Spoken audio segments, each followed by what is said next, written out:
Coming up in South Africa, needy residents in Ladysmith share their aid supplies with neighbors. We find out how humans are contributing to another possible mass extinction on Earth. Welcome to DaAi Headlines. I'm Mary Lee. Thank you for joining us. In South Africa, Tzu Chi volunteers in Ladysmith continue to reach out to poor communities by delivering love and blessings as well as aid for needy residents. At the latest distribution, many local residents generously shared a portion of their supplies with their neighbors who were also in need. The song We Are One Family resonates deep in the hearts of many.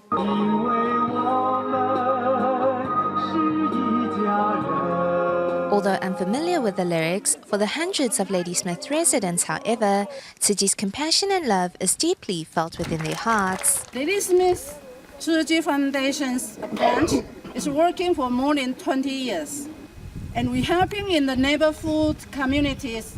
Tzu Chi Foundation helping to build 7 schools. Do you think you get the rest from Tzu Chi Foundation? From July through to September, Tzu Chi's rice has helped countless impoverished communities and disadvantaged students throughout the winter, as volunteers continue to bring hope to forgotten corners. Now at the moment, I'm not getting grant. After 3 months, they told me I must apply. End of August, the grant. So at the moment, my son came from Joburg. He bought few things for me. So this is the second voucher I have received now. It doesn't need to be spring for the seeds of compassion to be flourishing in residents' hearts. We have to help each other. Yeah, you have to help each other. Because it's not nice to see other people suffer. They don't have no food. Because you see people, other people, our neighbors, they're eating at dumpias. They don't have no food. If you give the same rice, if they come to us, God also bless y'all and bless us also. Some of the most ordinary people possess extraordinary love. Knowing that Muzu has no one to depend on, his neighbors decided to reach out a helping hand. Yeah, his neighbors. Uma ngabe ukuthi agcina kuphela yonke into lapha umuntu akatholi lutho ningakwazi ukwabelana naye lokho enikutholile na. You want to helping him? Every day they do that. That's what they do that because they do that every day. Showing empathy towards those less fortunate than themselves, these residents have transformed compassion into action.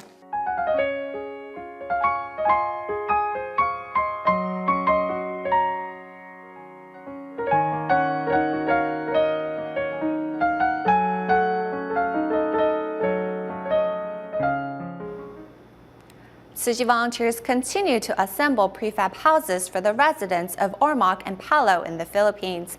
Currently, volunteers at the 2 locations are joined by over 100 casual work participants, which means those making lunch for the assembly crews face a considerable workload. At Ormoc, volunteers took the time to show they care with a few extra touches, while as Palo currently does not have working electricity, volunteers turn to the local residents for help with cooking the old-fashioned way. Although not lunchtime yet, the smell of freshly cooked rice wafts from the house of 63-year-old Euphemia here in Palo. This mountain area lacks access to gas. Therefore, as wood is plentiful, all of the houses use wood fires to cook. Wow, very good. As cooking rice on a wood fire is difficult, volunteer Lu Li-qin, in charge of cooking rice for the lunchers, had no choice but to turn to local residents for help.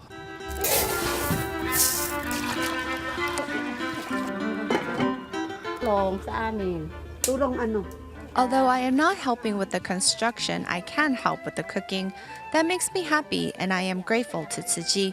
I have also learned some new recipes without garlic that still tastes great. She really knows how to cook and keep the rice from burning, so we decided to give her our instant rice to cook. As people here eat quite simply, Tzu Chi volunteers follow suit. Rice topped with vegetable soup is what everyone eats. Good for the health. Masarap. In Ormoc, the scene is much the same, with the food being cooked for volunteers and cash for work participants being simple yet filling.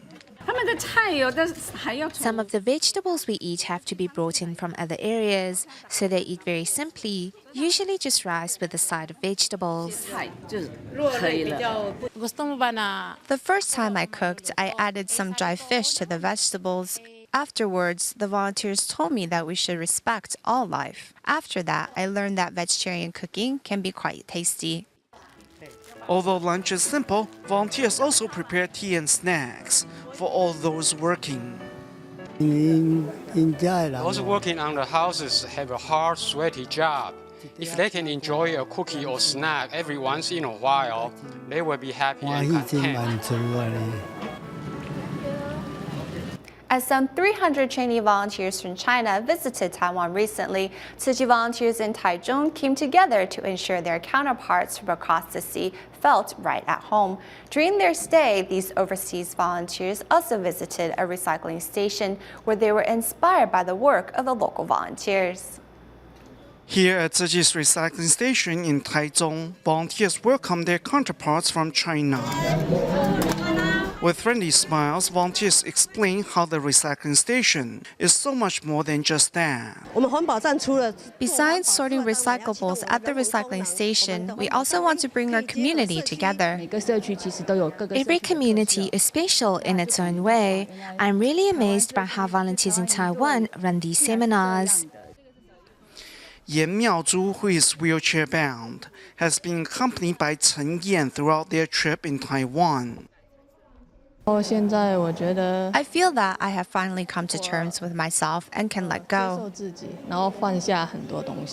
Following a vehicle accident which left her paralyzed from the waist down when she was 18, Yan shut herself away from the rest of the world. It was not until she met Tzu Chi that the volunteer finally came to terms with her situation.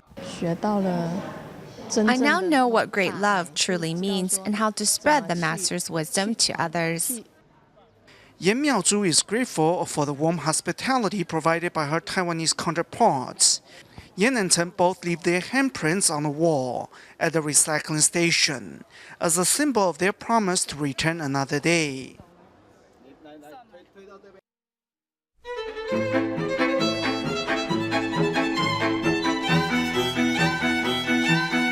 The colorful dishes on the table are all the hard work of Tzu Chi volunteers, who have prepared the meal for the volunteers from China. I'm really grateful to the volunteers for providing us with these delicious meals each day. Taiwan volunteers are really mindful. Thank you. To ensure their fellow volunteers from abroad have food to eat, these kitchen volunteers start preparing their meals before sunrise. We come here really early in the morning, sometimes 3:30, sometimes 4, and we usually stay till 8 at night. We're exhausted but filled with joy. We are just delighted to see our family come home. Despite having to work for over 10 hours a day, volunteers are happy to serve their overseas family. After the volunteers from China make their way to Hualien, these kitchen volunteers stay behind for more cleaning. Besides cleaning the kitchen, volunteers also make sure the cooking pots are spotless. We are making sure it's clean as new. Only when every corner of the kitchen is clean and tidy is the volunteers' work considered done. All relishing in the joy of giving, Taichung Tzu Chi volunteers once again demonstrate that with team effort and hard work, nothing is impossible. Behind the successful conclusion of any Tzu Chi training camp is a team of volunteers giving selflessly to make sure each camper feels right at home. Next, let's take a look at some of the dedicated volunteers. On this sunny day in Taichung, Taiwan, Tzu Chi volunteers are airing out blankets and pillows on the 5th floor balcony of the Jingsi Hall. The sun was out, so we brought the blankets out to get some air. We're airing the blankets so the next group of volunteers to use them will find them fresh.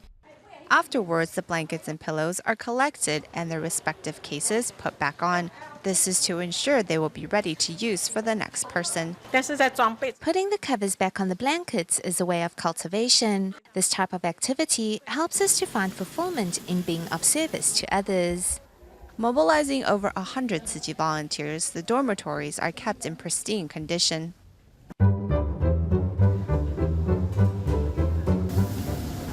The volunteers who were on kitchen duty also put a lot of time and effort into the meals eaten by the over 300 volunteers from China, with some even arriving at 3 a.m. to sort and prep the vegetables for the day's dishes. They have come so far to nurture their wisdom. Master Zhen Yan says eating meatless meals is the best way to save the planet. Thus, I do my best to present different dishes each day, so the volunteers can learn and take it home with them. With so much effort and heart put into each detail during their stay in Taichung, the volunteers from China will surely not forget this trip to Taiwan.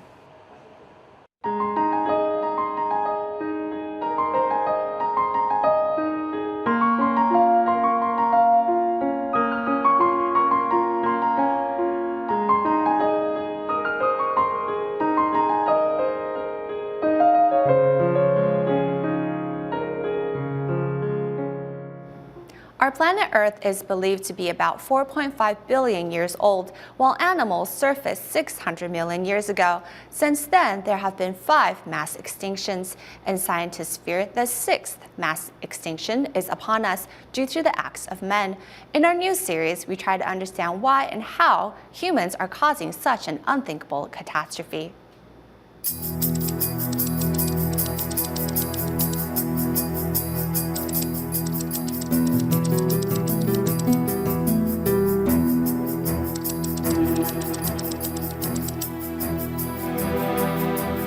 Climate change due to global warming has led to endless natural disasters.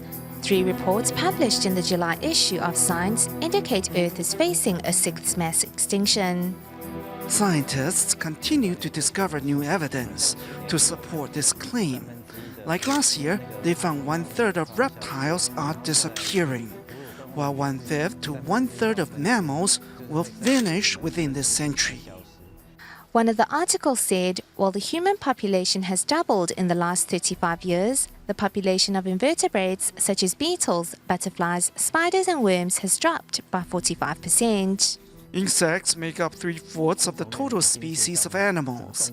It's not a good sign that insects are disappearing, as they represent the bottom of our food chain. They're like the foundation of the food chain. Without them, nothing above will have anything to eat. In the early 19th century, as many as over 5 billion passenger pigeons used to fly across the eastern sky of North America. But now this once populous bird is extinct. In its natural state, the bird's population fluctuated violently up and down. Had man not intervened, its numbers would have recovered just in time. 那么在这个波动过程中，如果不是人类的这种破坏的话，它实际上是有机会恢复的。 Working together with the University of Minnesota of the US, Taiwan scientists studied the bird's DNA and discovered the cause of its extinction 100 years ago. Humans have such incredible potential to destroy and hunt, so that once the bird's population dwindled, it could not recover.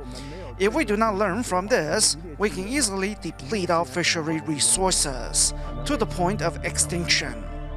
According to the latest report published by International Union for Conservation of Nature, the mascot of the 2014 World Cup, the Brazilian 3-banded armadillo, is facing extinction because of excessive hunting and habitat destruction, while the Japanese eel shares the same fate due to overfishing. Earth was in balance, even though the balance was dynamic. However, due to man's interference, that mechanism has disappeared. We should really eat less meat and eat more vegetables. It's better both for our body and our environment. We really ought to look back and see how quickly we have depleted the planet's resources. Obviously, we have gone beyond being excessive. We really need to ease back and restrain ourselves. Scientists say in the last 500 years, 322 species of vertebrates have vanished, while the human population has exploded. If humans continue to indulge in their desires and abuse the planet's resources, the 6th mass extinction might just become a reality. In today's series on bamboo, we meet a few Taiwan bamboo craftsmen who, through combining their traditional skills and new ideas into delicately wrought objects with unprecedented originality, have given contemporary bamboo handcrafts a refreshingly new appearance.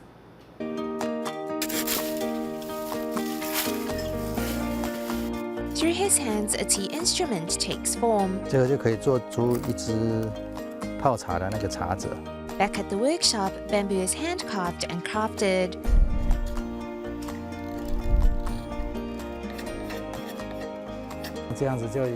There you have it. The teaspoon is complete. The teaspoon is a utensil used to transfer dry tea from a tea holder to a teapot. For Chen Jingfu, bamboo has become an indispensable part of his life. I've kept some of the branches on this bamboo stalk and turned it into a piece of home decor. Bamboo can be made into flooring as well. This is moso bamboo that we pieced together. Opening the curtains, the structure is surrounded by groves of green bamboo. Chen's infatuation with bamboo inspired him to study bamboo craft at National Zhushan Senior High School. At the time, graduating from high school and testing into college meant that you had a promising future. After graduation, Chen went on to become the youngest bamboo sculptor in Zhushan. To help more people understand the importance and benefits of bamboo, Chen donated a plot of land to establish the Bamboo Culture Park. We have about 120 types of bamboo species at our cultural park. For instance, this is the West Java climbing bamboo. It is a climbing bamboo. In the world of bamboo, the possibilities are limitless. 这叫四方竹哈，外表看起来是圆的，但是剪断的时候它是变成四方形的。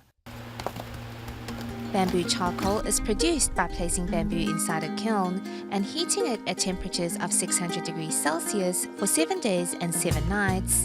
If we don't prune the bamboo, once it starts to decompose, it releases carbon dioxide and carbon monoxide.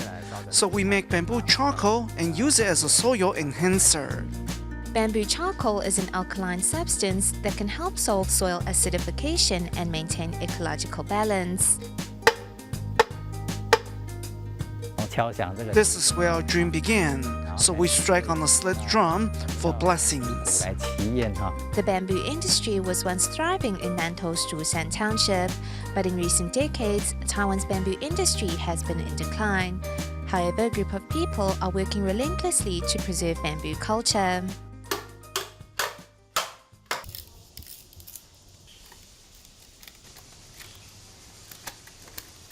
With global warming, we cannot continue to fell trees.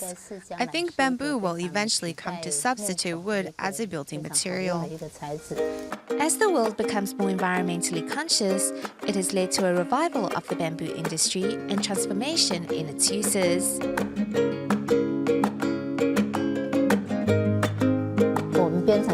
These woven bamboo balls can be transformed into creative decor and furniture, for instance, a table, sofa, or chair.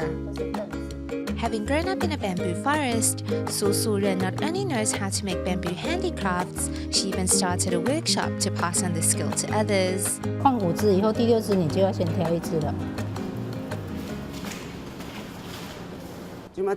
Now that we're older and don't have a job, this workshop provides the opportunity for us to learn how to make bamboo handcrafts, while at the same time promote this type of art.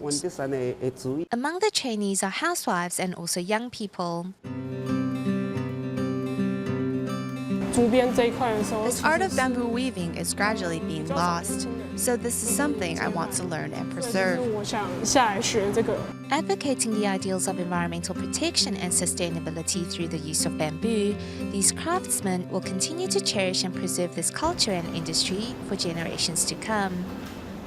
Moving to Medan, Indonesia, not long ago, Tzu Chi volunteers heard from a young man who lost the use of his left eye while in the 3rd grade, and now maybe the loss of his right too. Thankfully, volunteers responded and pulled him out of the darkness. This young Indonesian teenager named Willie has a secret hidden beneath his shy exterior. I'm terribly frightened and sad. My left eye was already bad, so I can only rely on my right eye. If my right eye also becomes useless too, I will not be able to see at all. I will become blind. Untuk kedepannya gimana gitu? In third grade, Willie's left eye began to deteriorate. Without any warning or symptoms, when he thought he still had his right eye to use, things went wrong when he reached 18. The hot-headed youth got into a fight which got his right eye injured. Suddenly, Willie was thrown into a world of darkness. Pertama ya pasti karena saya dari My family is not well off financially, and we didn't know exactly what we can do about this. Now, thanks to Tziji's assistance, we know I can see a doctor and get treated. It's really convenient. With the help of Medan's Tzi volunteers, Willie was flown to West Java and underwent surgery at Sesendo Eye Hospital in Bandung. When we learned that Willie's vision is recovering, we were really happy. We heard him say that he can see us, the blue uniforms we wore, and our faces. Thanks to the help of Tzi volunteers, Willie is pulled from a world of darkness. Surely the lesson will help him better understand the meaning of life. Bahkan dari support, dukungan semua saya sudah dibantu. Untuk kesembuhan saya, untuk operasi saya, yang pastinya saya sangat bersyukur. In the indigenous community of Shuiyuan in Hualien, Taiwan, Tzi volunteer Fang Chunying has long carried out Tzi's environmental mission while inspiring her husband and fellow tribesmen in the process. At a recent tea gathering to further promote Tzi's cause, faculty and students from the Tzi University were also present to help the village's children learn to better care for their health. In Hualien, Taiwan, Tzi volunteer Fang Chunying has long collected recyclables in the indigenous settlement of Shuiyuan, inspiring both her husband and other residents to eventually join her cause. My husband is really supportive of me. He saw that I couldn't do it alone, so he joined me. We garner a lot of joy and happiness as we do this, and have also empowered our tribesmen. We have organized a tea gathering to thank you for your long-term support of our environmental mission. The gathering is to thank the volunteers for their efforts in helping to protect the environment, and to also invite more like-minded people to join the cause. I think we need to continue to do this. If we can get the whole village involved, we can accomplish anything.